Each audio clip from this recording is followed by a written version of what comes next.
Hey, Pretty Girl Club. I don't know what I'm going to title this video yet, and I don't even know how I'm going to edit this video, but I just want to talk about how, when it comes to social climbing, I feel like the Exoticals are doing themselves a disservice when they listen to dating and advice content from unambiguous women. And this is not me trying to be racist.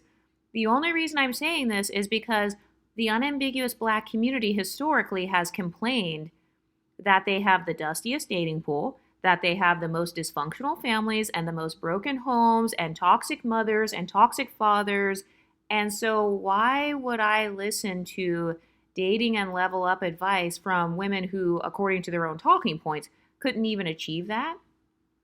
And I've also noticed some of the advice that they give, they'll tell women, oh, you just need a better weave. You know, your wig is ugly, your nails are ugly, your hair's not done, you didn't do enough makeup, your outfit is not expensive enough. So a lot of their content is really more so focused on how unambiguous black women are just not pretty enough.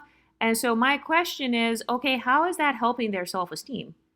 Like, why would I encourage the Exoticals to watch that type of content when it's literally not even helping unambiguous women? Think about how long the red pill space has been online. Think about how long we've had these black image consultants kind of having these black women call in, and then, they basically have their audience kind of drag that woman or whatever. If that advice truly worked, then none of these unambiguous black women would have had any of these problems. None of them would be single. They'd all be happily married and, living happily ever after with their white husband or with their black red pill husband, whatever. They would all be trad wives by now. And then they'll be like, oh, well, I'm just single by choice. And it's like, okay, so why are you single by choice then? Because it sounds like you're actually decentering men. Isn't it interesting how you've got women giving dating advice who are decentering men, but then they call me extreme for talking about the same thing? They call me extreme for telling women that men should be a source of micro-validation. So do you see the hypocrisy there? And I've also noticed that, like, some of them are very threatened by decentering men content because, that threatens their business. And I've also noticed that the whole premise of the content is, oh, you don't know what you're doing. You're not pretty enough. You don't look good enough. And so now you need to follow me and purchase my course so I can tell you how to look pretty enough so you can attract a white man. And then they do all this talk about high value men. And then they never give examples of who the high value men are. And if they are giving examples, usually these are MLS men like Klay Thompson or Russell Wilson, or usually they will be non-black men. So these unambiguous women are really fighting to try to compete with the Exoticals. That's really what I'm seeing on YouTube. They're fighting to try to compete for a similar social position as what we already had. I mean, you guys saw Chrissy about a year ago bragging about how she dates white men and Hispanic men. So it's like, okay, so you're trying to get into the Exotical community then. Isn't it interesting how you got all these unambiguous women? It's like you're trying to date part of the Exoticals mixes. In the Exotical space, a lot of us, we're already mixed with white in our backgrounds. We already have Hispanic in our backgrounds. So we don't have to do all this grandiose brainwashing. Oh, you got to divest, and then you got to deprogram yourself from monocultural blackness, and then you got to learn how to talk feminine, and then you got to change up your voice and switch your accent, and then do this thing called code switching where you're on your best behavior for the white man. And then on top of that, you also have to date men who are ugly and fat and bald and disgusting. But then when you look at the unambiguous women who are giving that advice, none of those women are actually doing that. The women who are creating the channels, they're not actually doing it. And if they are doing it, they're too scared to tell you because they know that they would get dragged. They know that their brand would be harmed. And I've also noticed that, okay, so I see people talking shit. They will try to compare Kevin Samuels to Shira 7. And the reason that I like Shira 7 is because I feel like Shira 7 is more applicable to the Exotical experience. I think her content is more applicable to women who are pretty privileged. And I think Kevin Samuels is more applicable to unambiguous dark-skinned black women who don't have pretty privilege. Because if you remember Kevin Samuels, his whole entire content was really focused on the average black man. What does the average black man want? Or just the average middle class man making $50K per year, $60K per year. What do those men want? Okay, so that's not applicable to women in this community who are viewed as status symbols. You know, if a man is just lower class or working class or whatever, he doesn't really have a lot of status in society yet. So it makes sense for those guys to get the women who quote unquote hit the wall or she's a 6 at best. You know, that makes sense at that point. And I feel like the women who are afraid of aging or the women who they feel like they don't have as much options as they get older, well, those women didn't have pretty privilege. Do you think that Angela Bassett and Naomi Campbell, do you think those women are ugly? Those women are older and they're not ugly. So that's how I know that a lot of the dating content and the insecurities, these are coming from unambiguous black women where it's like, yeah, she is no Naomi Campbell. She is not Angela Bassett. That's why she's so insecure. It's because she doesn't have that same level of beauty as those older women. You know, that's why that woman is afraid of aging. It's because she didn't really have a face card. She just had youth. And that was it. And another reason that I say unambiguous women are competing to live like exoticals is because if you watch who they're obsessed over, they tend to obsess the most over women like Shira Seven, who is not an unambiguous dark-skinned black woman. And by the way, they misconstrue her talking points all the time, which is really irritating to me. They're watching 30-second clip. Do you know how lazy of a mindset that is? If you think all your problems can be solved with watching a 30-second Shira 7 clip, you're not very smart. So they're watching these short clips of exotical women who don't have their phenotype. You know, they don't have the same phenotype as Shira. They don't have the same face card. They don't have the same racial background or like this multiracial background. Not to mention the fact that these women, notice how a lot of the exotical creators who even discuss relationships, they're not actually marketing themselves as dating advice gurus.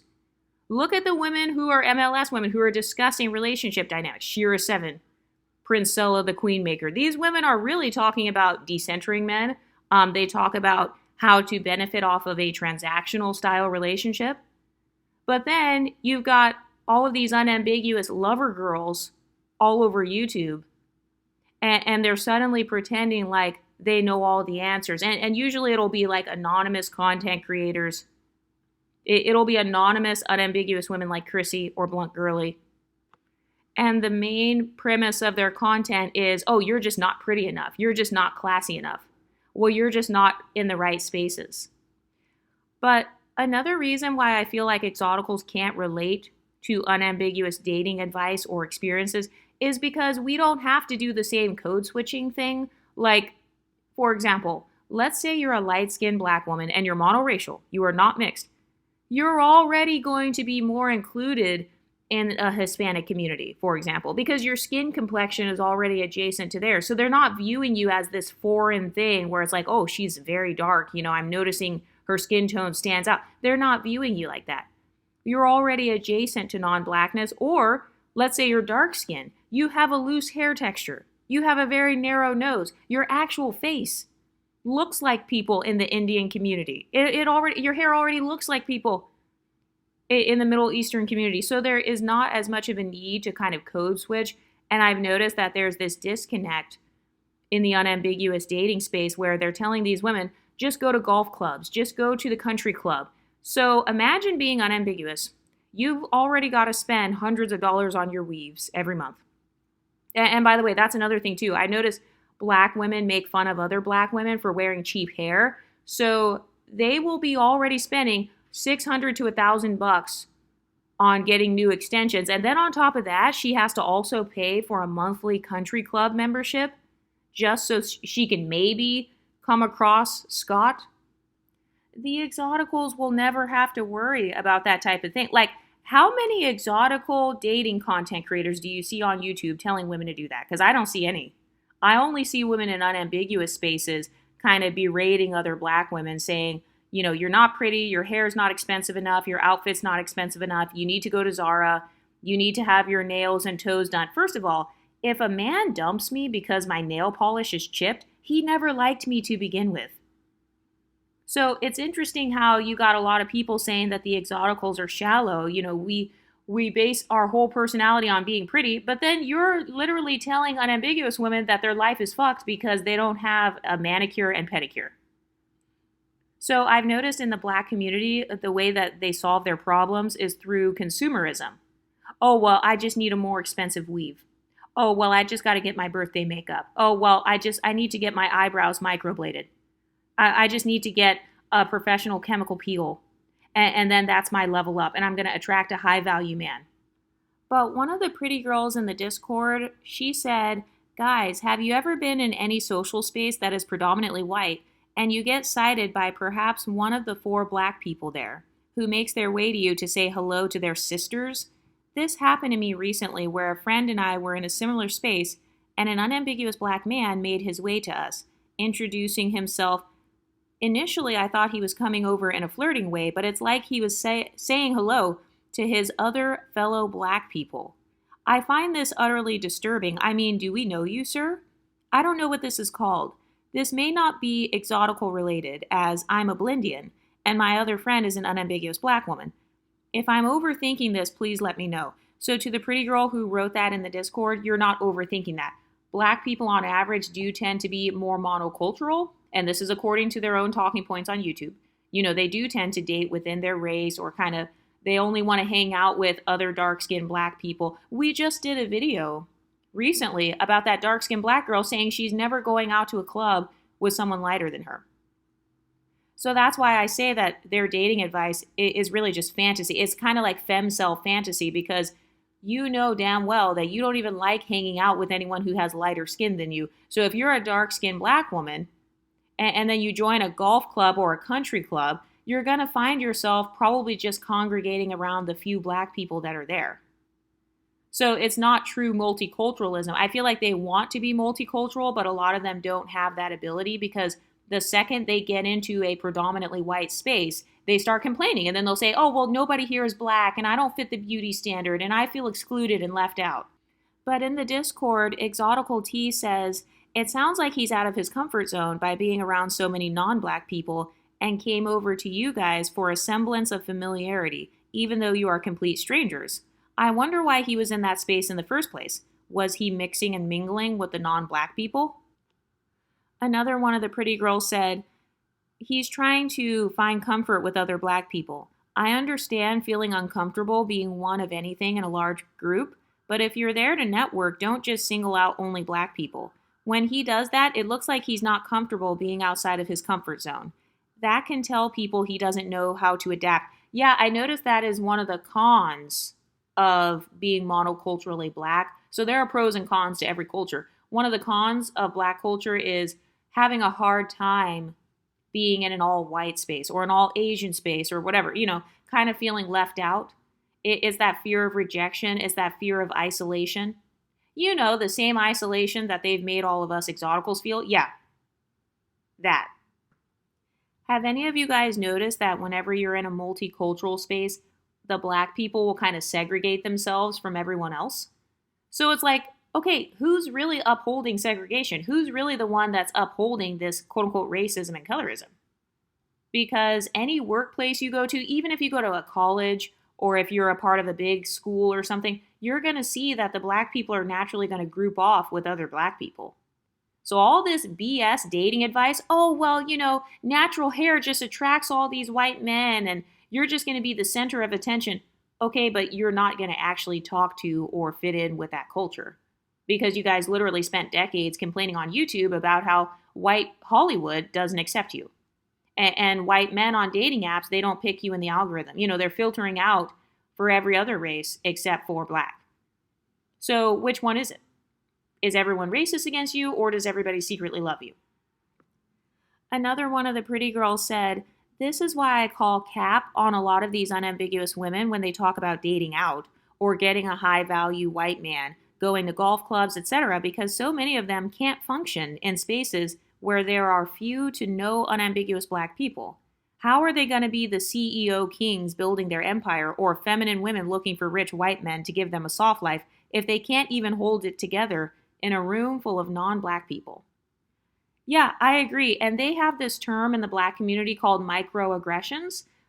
So, most of the time that means if you're going into a predominantly white space, you kind of feel like people are looking at you funny. They're not really accepting you. So they don't realize that they're kind of encouraging unambiguous black women to go into microaggressive spaces. As a matter of fact, Chrissy did a shorts video recently. I'll just show a screenshot of it because Chrissy has tried to get my channel taken down several times. But she showed a shorts video basically admitting that unambiguous black women need to be willing to deal with colorism from non-black men. And it's like, okay, so you're actually not against colorism then. You're against colorist black men, but you're not against colorist white men? Do you hear how idiotic that sounds? So you're basically telling unambiguous black women, oh, you just need to deal with the microaggressions and just stay with him because he's white. And, anything is better than being with someone black. As long as you can get somebody non-black and create those exotical babies and get into a multicultural space, which the exoticals have been raised in, as long as you can get into that multicultural exotical space or create those exotical babies, that's all that matters. And by the way, be sure to join the Patreon if you're interested in being a part of the Discord. The members page will get access to the Discord as well. So any of the paywall stuff that you join, you'll get Discord access. But this pretty girl says, include how they are dressing and what they presume to be old money. Some of these traits they are throwing over the internet makes it easy to spot someone who is not accustomed to a certain lifestyle. I don't like people over wearing tweed. Yeah, I've noticed that the black dating sphere, the women are obsessed with Zara. I mean, I think Zara is a cool store. Like, I like it. But I just noticed that, yeah, they're obsessed with Zara. They don't want to shop at places like Fashion Nova or Shein because, they view that as being tacky or whatever. So I guess they're trying to dress how they think white men want them to dress. So basically like a grandma, like a 1965 grandma wearing Ann Taylor and shit. You're supposed to dress like a soccer mom to get the white man's attention. And it's like, what if that's not their style? We can tell that they're just cosplaying. A lot of them try to cosplay, I've noticed. They're cosplaying as being suburban. They're cosplaying being married to biracial millionaires, blunt girly. They're cosplaying coming from a background that they didn't actually come from.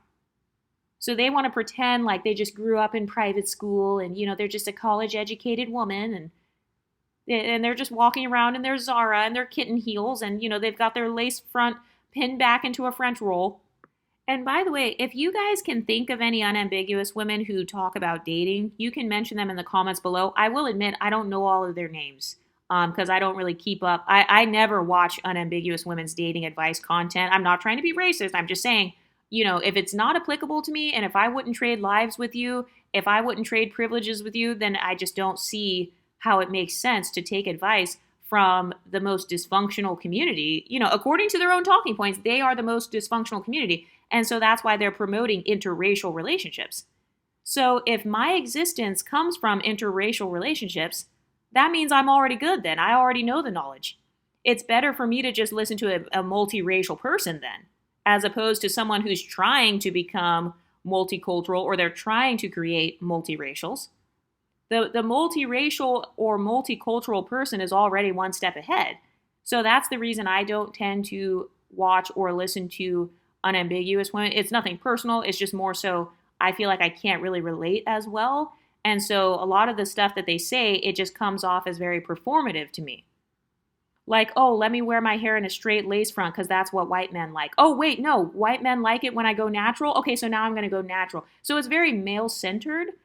I've noticed a lot of their dating content, it's very performative. Like, how can I perform femininity so I can get this black man's attention or this white man's attention? Somebody else in the Discord said they're willing to settle with high-value men with low-value traits. So what that means is a man who has money and then no integrity or, he's abusive, he talks to you crazy, he calls you the N-word, maybe he calls you racial slurs or something. And I agree that a lot of them are kind of training themselves to basically settle. As long as he's got whiteness, kind of like Nick and Olandria. Nick is extremely disrespectful. I cannot stand Nick. I never liked him ever since he was on Love Island. He was always very disrespectful to all the women, not just Olandria. But look at what Olandria has settled for. And this is their queen. This is their internalized beauty standard, right? It's Olandria. So if Olandria is the prettiest unambiguous black girl, and this is how she's being treated, what kind of standard do you think that sets for unambiguous women? That's why I don't listen to their dating content. Because I'm like, I don't want to end up like Olandria. Like, me decentering men is not extreme at all. I'd rather decenter men than be in Olandria's position, twerking in the abyss, Having a man publicly disrespect me and take pictures with a woman named Molly? But one of the pretty girls said, not knowing how to behave in black spaces despite claiming they want to social climb and date out. They have lack of etiquette and familiarity with social cues. Oh, yeah, that's a big one, actually. In the black community, I've noticed that, like, if you look at them for more than a couple seconds, they take it as a sign of aggression. That's not necessarily the social cue in a non black setting. Sometimes, if you go into like a white space, people might be staring at you because you're pretty. They might be staring at you because they like your outfit. But in the black community, there's this mindset of, oh, why is she looking at me funny? She wants to fight, or she's racist, she's colorist. She feels like I don't belong, that's why she's staring at me. This pretty girl says odd behavior around people they perceive as higher than them. Have you ever been around like an unambiguous black girl who gets really giggly around white men, or she changes her accent? She'll go from her ghetto accent or her black accent. She'll go from that to suddenly talking like Michelle Obama because a white man walked in the room. And it's one thing if you're already from a white setting, you know, if you're from a white space or you have white family members or something, okay, that makes more sense. But you're telling me you're monoracial and monocultural and you're from a black city and state. But suddenly when Scott comes around, you start talking, oh, hey, Scott, how are you? Oh, yeah, it's great to see you, Scott. Oh, yeah, I was just playing lacrosse and playing golf. Also, what is this stereotype that everybody who's rich plays golf? I don't know where that came from. That they're stereotyping white people so bad. Like, oh, they play golf and they all go horseback riding and like, you know, you just need to join a country club. So you got thousands of black women doing these hobbies that are disingenuous. They're joining sports that they don't actually like. They're doing these sports that they don't even know how to play, for God's sakes, just so they can receive the male gaze. I told you guys about how in a lot of major cities, unambiguous black women are now taking over the golfing sector. So it's no longer a predominantly non-black space. Now it's dominated with a bunch of hood boogers, if we're being honest. So, you know, that's why I don't tell the Exoticals to do the same thing that unambiguous women are doing, because you don't want to be grouped in the same cultural box as what they're portraying themselves as. You don't want to be grouped. You want to continue to, quote unquote, jump in and out of blackness. That's what they're calling it. And it's funny how they made fun of us for so many decades, saying she's only black when it's convenient. She's jumping in and out of blackness. And now what are they all trying to do? Jump out of blackness? They don't want to dress like they're from black culture. They don't want to live in cities and neighborhoods where there's black culture. They call it dusty. You know, they say, you know, you're dusty if you live in Atlanta because that's where all the black people live. You know, you're dusty if you live in south side of Chicago because that's where black people live. So they're trying to jump out of blackness themselves. They're jumping out of black culture. They're jumping out of the black dating market. They're doing this thing called divesting, which is like getting out of the black spaces. So they are jumping out of blackness. Do you see what I mean when I said everything they're doing is them trying to copy Exoticals? They're trying to copy the women that were never truly included in blackness. They're trying to attain a fluid identity. This pretty girl says, behaviors that give away that they have no idea what they're doing. Have you ever been around a woman where as soon as men come around, she starts bragging about how many places she's traveled to?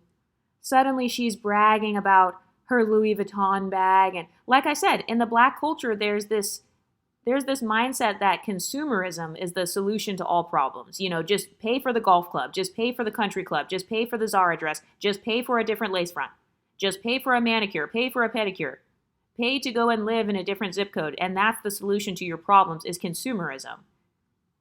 That's a monoculturally black talking point. If you look at the Exoticals, like if you go on my Patreon right now, I literally have an episode talking about how my biggest social climbing tip is reading. That's literally the thing that has changed my life the most. Reading books. I love to read. I'm in several book clubs. I said nothing about, buying a lace front that's $500, Indian hair. Oh, that made me level up. And I've noticed that a lot of black women, it's almost like they're trying to buy their way into the white dating market, or they want to buy their way into dating Asian men. So that's also where you see the hypogamy movement coming in. You know, you got these black women who are paying for their white husbands, like Queen of Kings, and then they're pretending, oh, my white husband bought me a Range Rover. But this pretty girl in the Discord also says, talk about how they show their hands by fawning over high status people. Yeah, like I've actually been in social situations where I will overhear black girls talking. They'll be like, oh, I want to go to so-and-so hookah bar because this rapper is going to be there. Oh, I want to go to the hookah bar and stand in line because I heard that Chris Brown was doing an after party there. So they're always kind of fawning over these high status people. They're paying money to take pictures with Chris Brown, because like I said, they have to buy their way in. They don't naturally have that source of status according to their talking points. They say that they feel like they don't naturally fit the beauty standard, or, their collective image isn't good. But it's like, okay, buying your way in doesn't help your collective image either. It just makes you guys look like femcels. I mean, that's no different than the black men who are lames, the quote unquote passport bros, or, all these black men who are throwing their money at everything so they can get proximity. I mean, what's the difference? That's why I say that it's really two sides of the same coin. A lot of these dating gurus, they're kind of teaching simping. So it's kind of like a female version of simping. So you know how they say men are the simps? Well, I feel like in the black dating space, a lot of the women are actually simping over the men. They're simping over the men. They're performing for the male gaze. One of the pretty girls also said, randomly showing up in places they didn't give a crap about before because they heard it on social media. Yeah, that's where the whole golfing obsession is coming from. They're just hearing it on social media. Oh, you should go golfing. Go to a hotel and sit at the bar. Go to the country clubs. Go and hang out at a high-end coffee shop. You need to move to a different zip code because that's where that rich man is going to be living at. Okay, so at that point, telling women that they should, make themselves rich, that's not a bad thing, but that also is kind of promoting this 50-50 dynamic. Because what you're really saying is, you need to be able to afford all the same things he can afford. You basically need to be his financial equal. You need to be his status equal. And you need to have just as much as he has. Okay, so then that's 50-50. That's what that is, ma'am. You're promoting 50-50. Instead of it being 50-50 with a broke man, it's now 50-50 with a rich man. So they're still putting black women into this muling position. Oh, you got to work and slave away. You got to get your master's degree now because you got to up that income so you can go live in Beverly Hills because that's where all the white men live and you want to be able to walk past them at the park. You got to be able to save up more money so you can afford all the better lace fronts. So it still puts them in this rat race.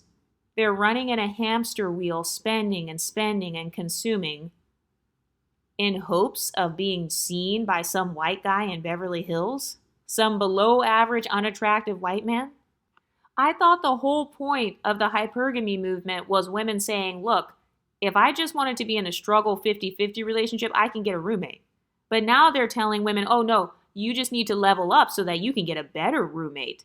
So instead of going 50-50 on $10K a month, now you're going 50-50 on $20K a month. So your lifestyle is increasing. And it's like, ma'am, the only people who are in desperate need of going 50-50 are people who are living above their means. They're living on credit. So why would you tell black women that they should basically slave away and move to these super expensive neighborhoods where they may not want to live, all so they can look like they're old money? If I'm going to build my wealth, it's going to be for my life.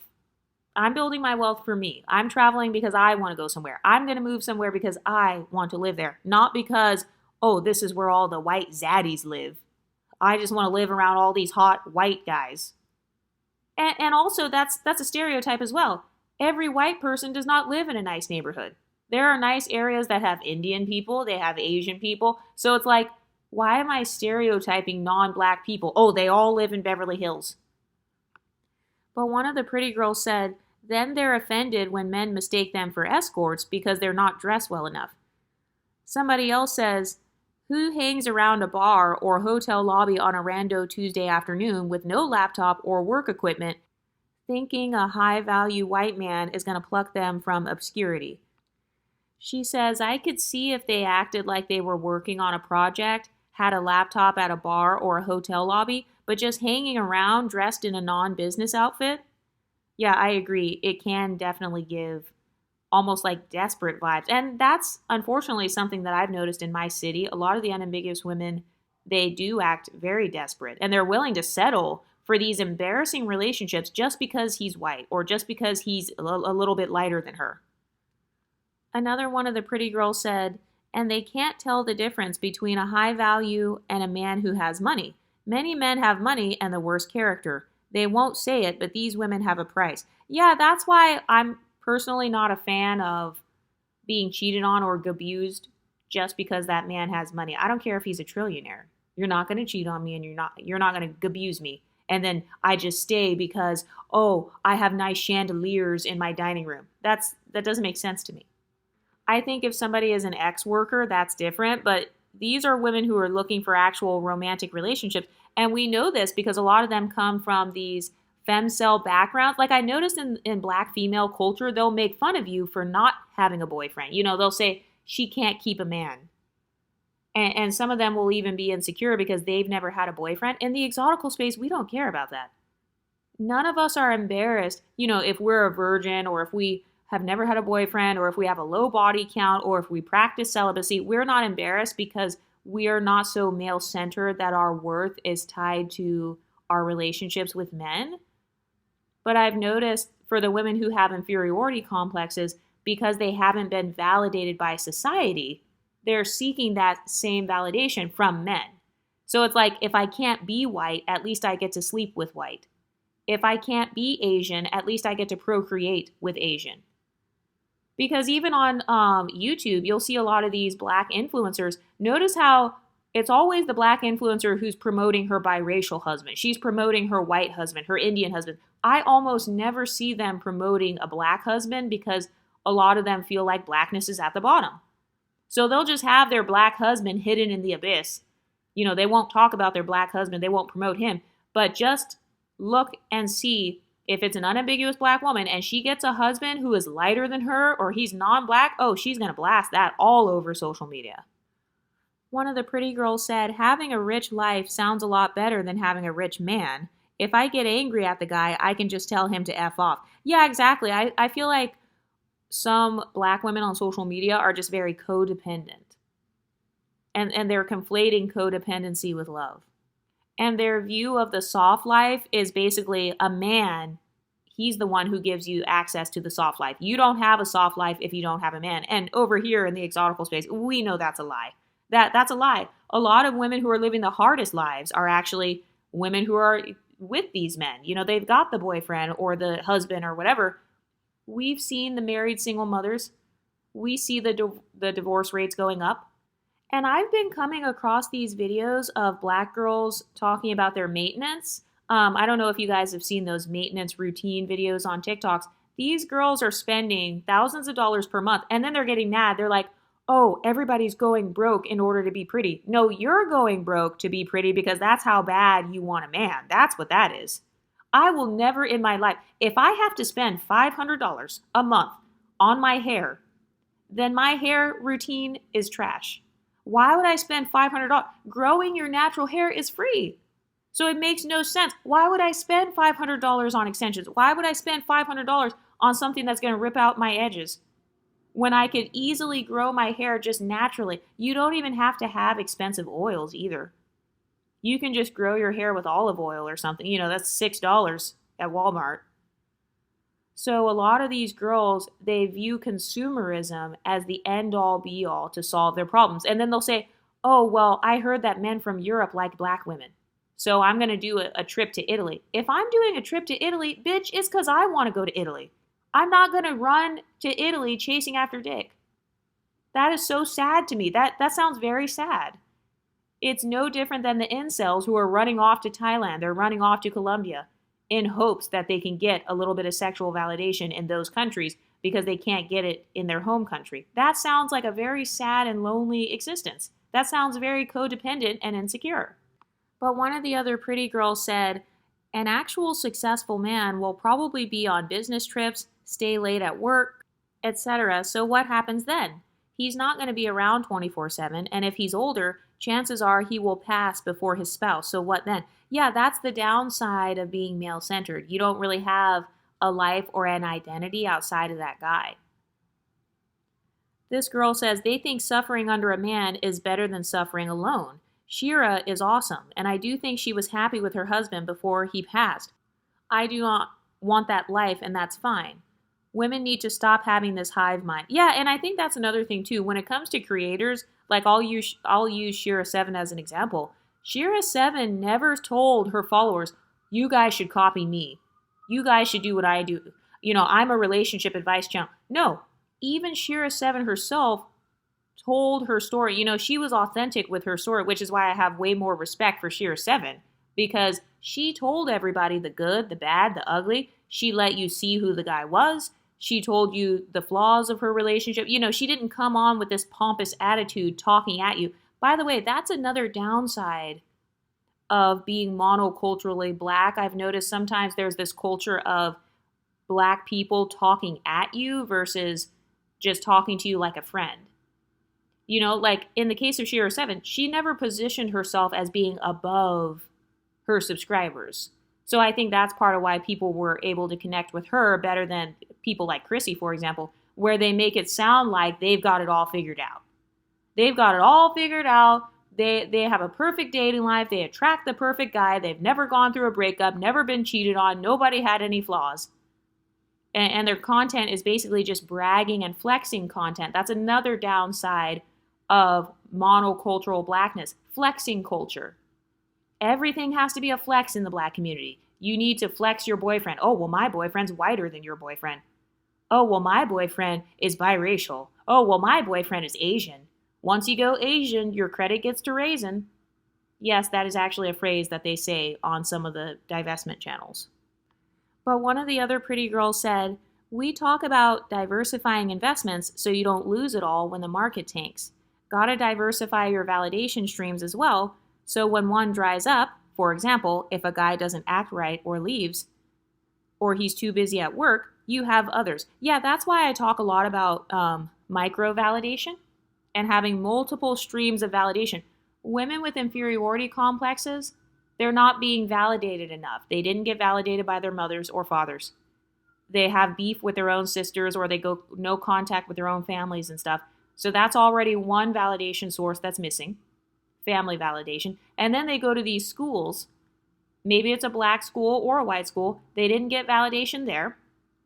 And we know this because they complain and say, oh, I was never asked to prom, and I didn't make the cheer squad, and nobody liked me, and I wasn't popular.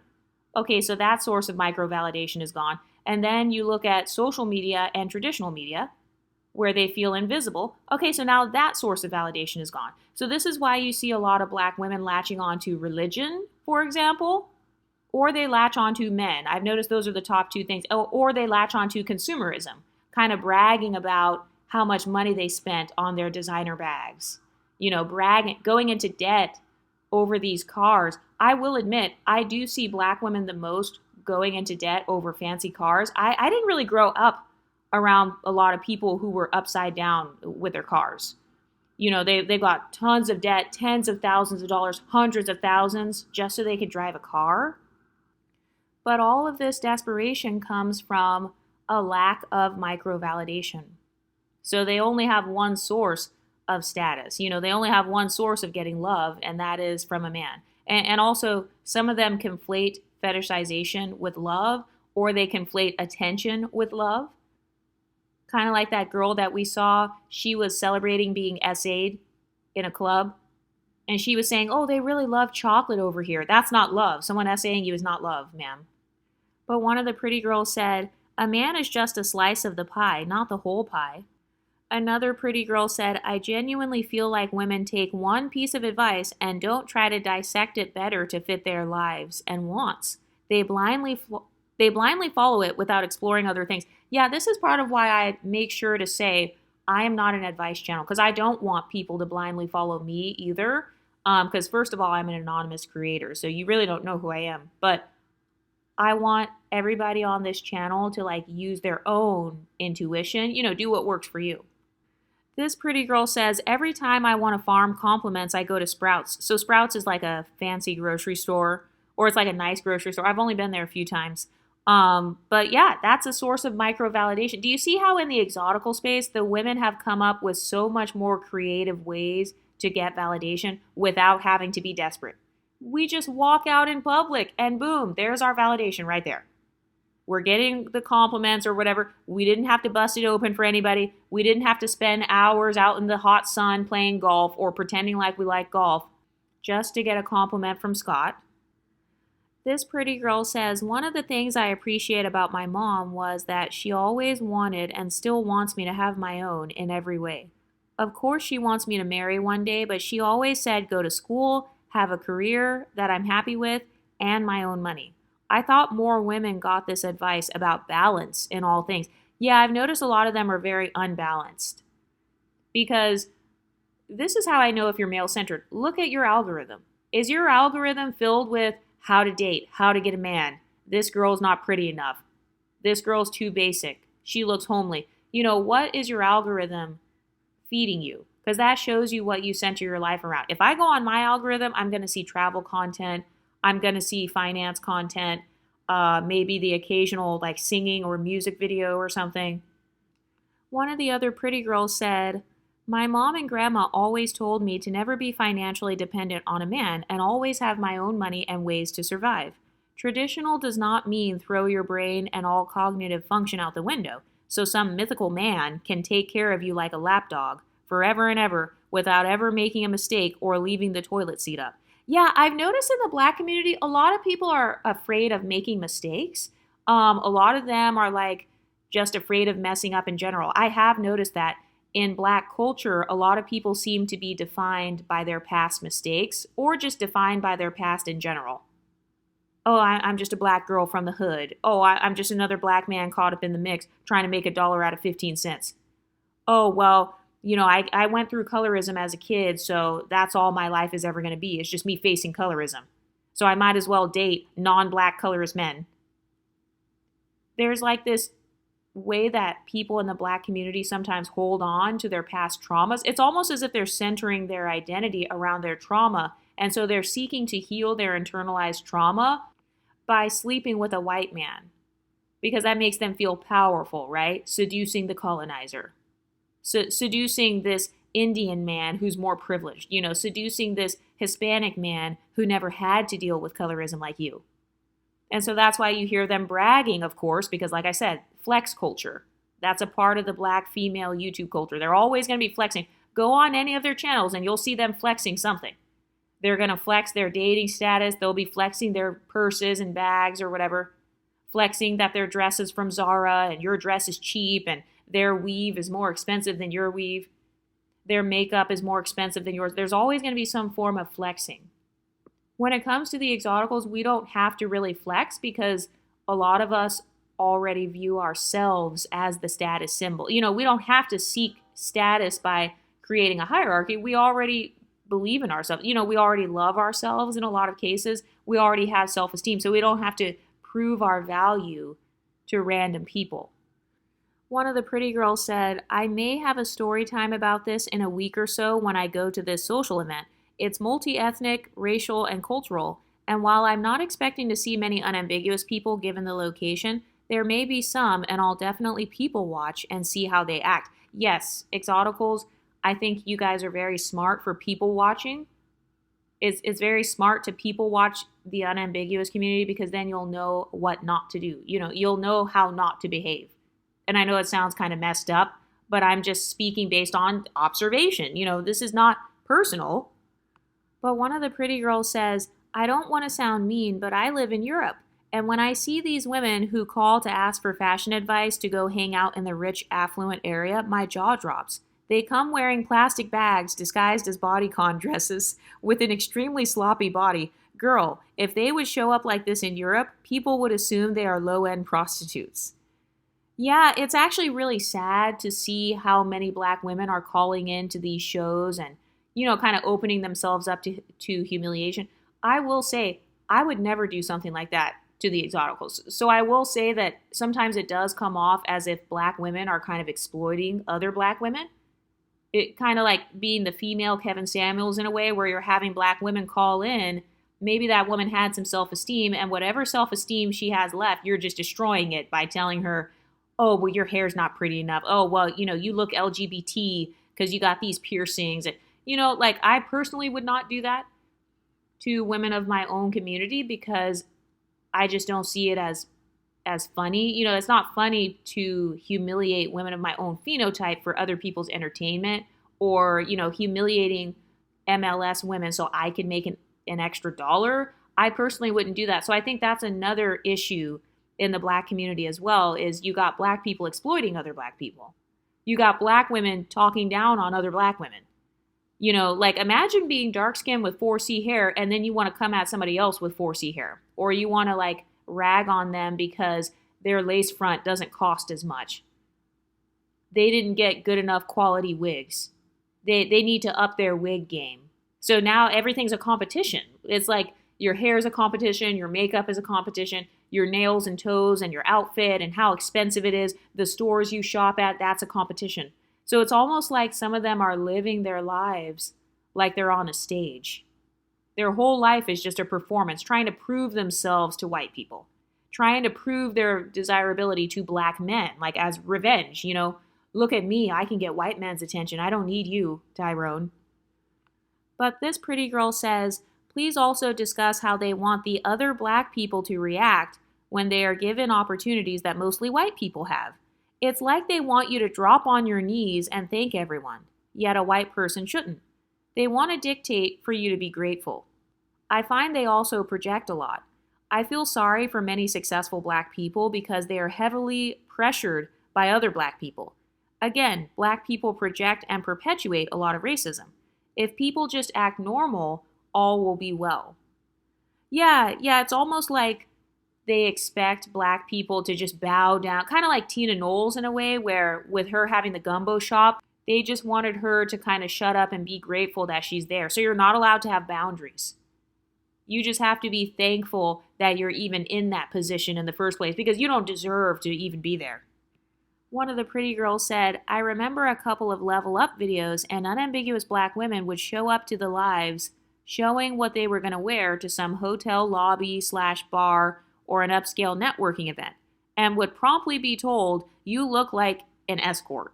Yeah, I've just noticed it, at this point, it almost seems like looking Black equals looking like an escort, or shopping at a place where a lot of Black people shop, you look like an escort. Fashion Nova, escort. Shein, escort. You're Black, escort. You're dark skinned, escort. So their internalized standard of fashion is whiteness or non-Blackness. It's where do all the white girls shop? Oh, okay, well, they shop at H&M. They shop at Zara. They shop at this store, so let me go shop there. One of the other pretty girls says, watch them glitch and have tics when they see you laugh and socialize freely with non-Black people, especially white men. Like, how is she doing this? How is this possible? Yeah, it's so funny because I had a couple of instances with unambiguous women. So one time, me and my unambiguous friend at the time, we were at this white event, and I know this girl from a Black organization. So I had no problem talking about the Black organization. I mean, I was being more pro-Black than her. And then she literally admitted that she didn't want to tell any of the white people that we were a part of a Black organization because she felt like, that was being too divisive. And she basically felt embarrassed, like she didn't want to talk about anything Black-centered because people at the event were white. And it's like, okay, so that's shame. That's a form of shame. You're ashamed to be associated with anything Black. You're ashamed to dress like the other Black girls. It's almost like their whole lives are this performance of, I'm not like other Blacks. So all this crap that they talk about being a token, they don't want to be the token, but then their whole lifestyle screams, I'm not like other Blacks. I'm not like other Black girls. I's a good Negro. But no, I've had like this other situation too where I was with an unambiguous girl and I brought my other friend who was white. And I was talking in the same voice that I normally talk in. But then my unambiguous friend, she suddenly switched into like this weird Valley girl, almost like a job interview type of accent, just because I brought my white friend. So what this pretty girl is saying, that makes a lot of sense, where she says, watch them glitch when they see you laugh and socialize freely with non-Black people. Like, how is she doing this? How is this possible? And then I also talked in the Patreon about how this one Nigerian girl, she was shocked to hear me talking to a white woman about colorism. She was shocked that's even a conversation topic, because in the Black community, you're kind of banned from talking about certain topics, especially if you're light skinned. You definitely can't talk about colorism, and definitely not if you're white. You absolutely could not talk about any of the isms when you're white. And so I think part of why they feel excluded is because they literally ban people from freedom of speech. In the Black community, a lot of times you can't have freedom of speech. You don't get to just talk about the isms. You can't just have a different opinion, because obviously they're going to call you a racist. And so that's why a lot of times you'll see that non-Black people are more comfortable with us exoticals who already benefit from an ism, because they don't feel like they have to perform as much with us. But another pretty girl, she said, when I go anywhere high end, I belong there. I have socialized in many of those spaces and forget these people are white. Yeah, that's definitely a privilege, because I never noticed that until a couple years ago when one of my exes brought it up. Like, do you think about race all the time? I actually do not think about race that much in my everyday life. I would say that it's definitely in the top 5. Like, it's something that's important to me, my racial background. Like, I'm proud of who I am, but I don't walk down the street thinking, oh my God, I'm the blackest one here. Oh my God, I'm the darkest one here. Oh my gosh, my hair is the coarsest. Oh my gosh, my nose is bigger than everyone else. Wow, my lips are bigger than everyone. I don't think about that. And, I think that that's a privilege for sure. But I also think that unambiguous women seem to sometimes have an anxiety that they're walking around with just because of suffering from the isms all the time, which is understandable. But I just feel like that's why when it comes to their dating and social advice, I just don't think it applies to the exoticals, because a lot of the stuff they're trying to overcome is stuff that we were already born overcoming. Like, we already know what it's like to be ostracized. We already know what it's like to be the token and to overcome that. We already know what it's like to be quote unquote dark skinned, because if you're mixed, you're already quote unquote dark skinned compared to your white family anyway. So it's like all of these things that they're just now learning in their 30s and 40s, we have already kind of surpassed that socially from childhood. This pretty girl commented in the Discord. She said, I have been the only Black woman many, many times. I would actually encourage people to deliberately put themselves in unique environments where they are not the majority. Yeah, if you're multiracial or multicultural, you're already not the majority. You don't even look like your own mother and father. You don't even look like your own siblings. You guys probably all have different hair textures or different levels of ambiguity or whatever. So I think that a lot of us, we're already used to that. That's a part of our identity. We've actually learned to embrace standing out.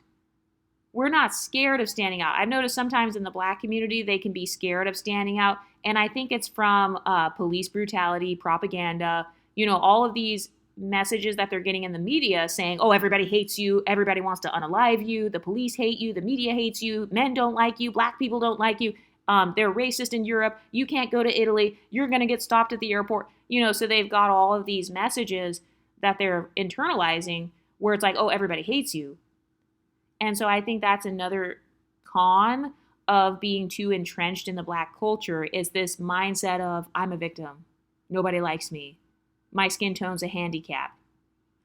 One of the other exoticals commented, she said, but some people are stuck up and can't fathom the idea of adjusting to the environment and what it requires.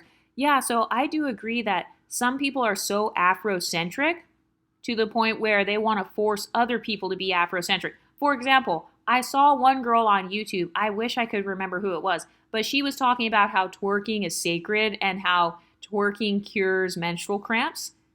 So she was basically implying that if you're on your period, you should begin twerking publicly, and that's going to help you with menstrual cramps. And, you're just being Afrocentric and you're just expressing yourself. And it's like, ma'am, that is not the cultural norm. Like, you still have to have some basic respect for other people's cultures. If I own a restaurant and I see somebody randomly twerking because they're on their period, why would I want you twerking your blood all over my restaurant? That doesn't make any sense. Oh, it's because I'm Afrocentric. This is a part of the spirituality of Africans. No. But this pretty girl says, I noticed that the word time and place doesn't exist anymore. People be talking however, dressing however, and acting however they want at any given place and time. I blame the be yourself propaganda. It's the reason why we have women showing their ass cheeks in kids' events and some twerking in high-end restaurants in the daytime. Yeah, it's almost like this reverse colonizer mindset where it's like the black community, maybe they're not trying to colonize financially, but it's almost like they want to socially colonize. Like, oh, you put in this rule that there's a dress code. Guess what, bitch? I'm walking in naked. This is the new social norm. Oh, this is a kids event. Oh, guess what? I'm showing my butt cheeks because I can do what I want. So it's almost like they're trying to socially dominate as a form of revenge. But it's like, okay, the slave masters and stuff, they're dead. I've never been a slave in my life. So why would I execute revenge on random people that I don't even know who didn't do anything to me? But this pretty girl says, exactly, discipline is required. These are the same people who think eating kale is being white. Yeah, don't even get me started on the whole food and diet thing. Where it's like, oh, that's white people food. Why you eating that? That's nasty. That ain't got no seasoning. But this pretty girl says, people took it too far, honestly, as usual. It was supposed to be, don't be so fake to the point you're acting like a completely different person. Still show your personality in a healthy, professional way. But I guess people don't know how to do that. Yeah, I've noticed in black culture, it's very popular for you to be kind of aggressive and more like a fighter almost. You know how some people say, oh, I'm a lover and not a fighter. In the black culture, it's more respected to be the fighting type or kind of like the assertive type. And that's not a bad thing. It's not bad to defend what you believe in, but I also feel like as exoticals, we get to be soft sometimes. You know, it's okay for me to go into this nice restaurant and just relax. I don't have to twerk to get rid of menstrual cramps. I can just take an Advil, take an ibuprofen. I know that's not Afrocentric, but I will just go to the CVS, get an ibuprofen, and then just enjoy myself at the restaurant. I don't have to be twerking on the table because, oh, I have cramps and I just need to fix the cramps. Or they'll be like, oh, you can release your trauma through the hips. And it's like, why do I have to trauma dump everywhere all the time? That's not fair to the people that I'm trauma dumping on. And then in the black community, they want you to listen to their complaints, but then like they won't listen to yours. Because if you have any complaints about the black community, obviously you're racist and anti-black. But this pretty girl says, yes, I hate that. Why would you think you're above everyone else who's trying to get ahead and be professional? You're basically saying no one should have class. This girl says, yes, they want to be a part of something they inherently dislike. Class equals racism to them, and that's a terrible mentality as well. And a spit in the face to black people who are professional and have etiquette. Yeah, I agree. I don't like when people stereotype black culture as only being ghetto. Like, when I say Blackistan, I'm referring to the negative aspects of black culture. I'm talking about hood booger culture. So it's not that I am anti-black. It's more so that I only identify with black excellence culture. So think of like the Michelle Obama type. That's the type of blackness that I would identify with. I have no idea what it's like to be like a Suki Hana type. I'm not that type. I didn't grow up like that. That's not who I am. I relate more to like a Michelle Obama version of blackness. So I think that's another issue as well. If you don't fit whatever their stereotype of blackness is, then it's a problem. But going back to the whole dating topic, one of the pretty girls says, to this day, I can't understand why looking good equals as much skin as possible in the unambiguous community. Like when I dress up, I think about the colors and the silhouette of my outfit and the occasion. I sometimes wonder what goes on in their head. Like, do they think, how much ass and tits can I show today? And then they complain to the dating gurus that they can't get a man to take them seriously, or that they get treated poorly in affluent spaces. Like the one dread girl who came to Ashley, I think she's talking about Ashley Dalton, the creator, and said that she goes to happy hours and gets treated like an S worker by the men there. The level of unawareness always amazes me. Yeah, I think the black dating culture is, it just doesn't align with me. So that's why I don't think Exoticals should really watch the dating content from black culture, just because it's like, okay, what do you win in the end? If I watch all your videos, if I do all your advice, what do I gain? Because why is there never any testimonial of a woman saying, hey, I watched your videos and, this is who my man is or whatever. This is what my lifestyle looks like. Because it's not real. That's why. A lot of them are speaking based on fantasy. Also, the fact that every black woman is claiming to be with a millionaire is laughable. In this economy, you're telling me that there are suddenly hundreds of thousands of millionaires that just popped up and they just randomly popped up on Hinge and Tinder, and all of them are dating unambiguous black women with 4C hair. But in the Discord, we've got some of the pretty girls kind of sharing what date night outfits look like in Europe. So be sure to join the Patreon if you're interested in that. But one of the pretty girls says, they're just not flattering. I have a slim figure and still wouldn't wear them, talking about bodycon dresses, because they cheapen the look. I would only wear them to a club, but not to a high-end bar or something. Also, the reason why people switch to bodycon is because of BBLs and unnatural proportions and not wanting to invest in tailoring clothes.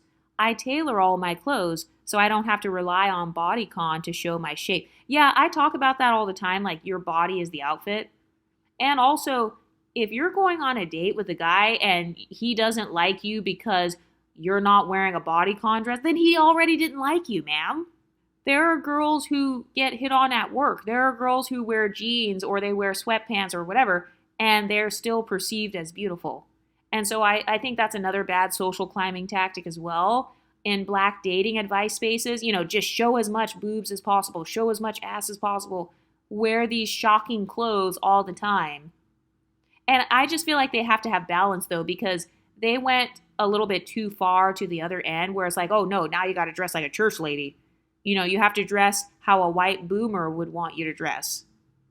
But what do you ladies think? Do you think unambiguous women's dating advice is really good and applicable? Have you ever taken any of their advice and then you had success? Or do you think it's more practical to just go ahead and decenter men and not revolve your life around dating? What do you ladies think? Let me know in the comment section and I'll talk to you next time. Stay pretty, ladies.